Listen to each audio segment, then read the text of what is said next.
The Haunted Asylum. Long ago, at the edge of a dark forest, there stood an old, crumbling building. It was the Willow Creek Asylum. The villagers said it was cursed. Many people went inside, but few came back. Those who returned were never the same. Their eyes were wide with fear, and they whispered about shadows that moved and voices that cried in the night. Nobody knew why the asylum became haunted. Some said it was because of the cruel doctor who once worked there. His name was Dr. Alaric. He used to experiment on the patients, locking them in dark rooms and performing terrible surgeries. One night, the asylum caught fire, and everyone inside, patients, nurses, even Dr. Alaric, burned alive. Since then, the asylum had been abandoned. One stormy night, 4 friends decided to explore the asylum. Their names were Lily, Sam, Mark, and Jenny. They didn't believe in ghosts.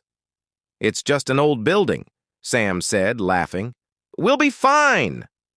Mark brought a flashlight, Jenny carried a camera, and Lily brought snacks, though her hands trembled as she packed. When they reached the asylum, the wind howled through broken windows. The building loomed over them, its walls blackened by time and fire. The iron gate screeched as they pushed it open. "Let's go," Sam said, his voice shaking just a little. Inside, the air felt colder, heavier. The floor creaked under their feet, and the smell of mildew filled their noses.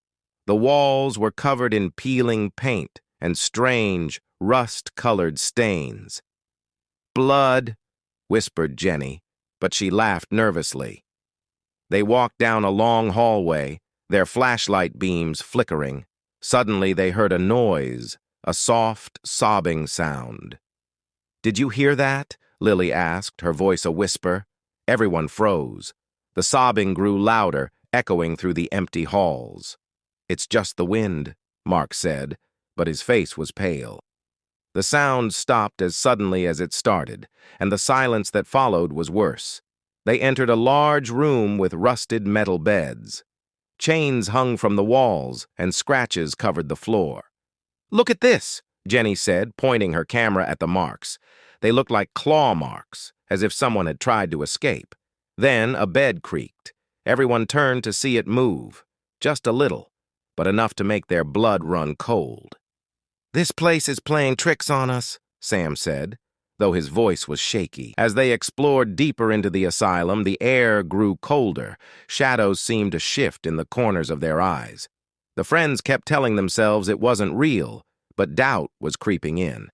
In one hallway, the doors began slamming shut one by one, as if an invisible force was following them.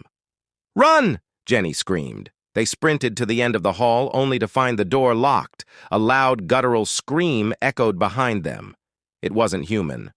"What was that?" Lily cried, tears streaming down her face. Mark tried the door again, but it wouldn't budge. Suddenly, a voice whispered right next to Lily's ear. "Leave!" They turned to see a shadowy figure standing in the hallway.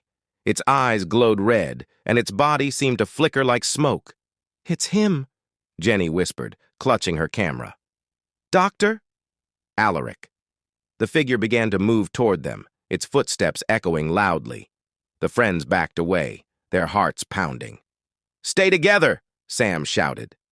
But as they turned, they realized Lily was gone. "Lily!" Mark yelled, spinning around. They heard her scream from somewhere far away, but the sound seemed to come from all directions. The shadow figure stopped. Then, with an inhuman speed, it rushed at them. The flashlight went out.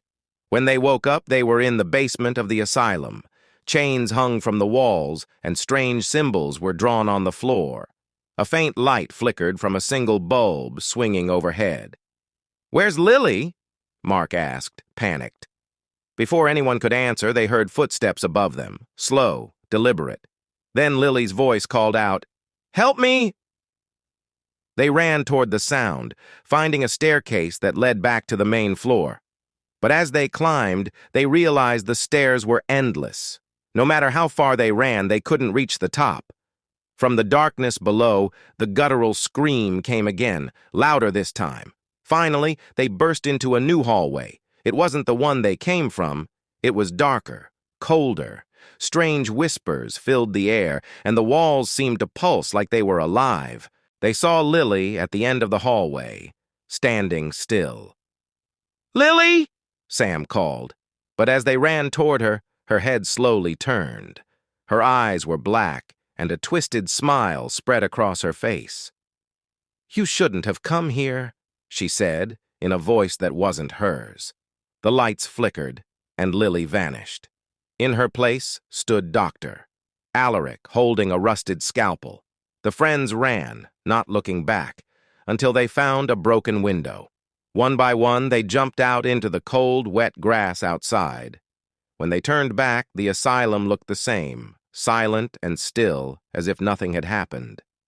They never spoke of that night again. Jenny deleted the pictures from her camera, but strange shadows appeared in every photo she took afterward, and sometimes, in the dead of night, they all heard Lily's voice, whispering from the darkness, "Help me."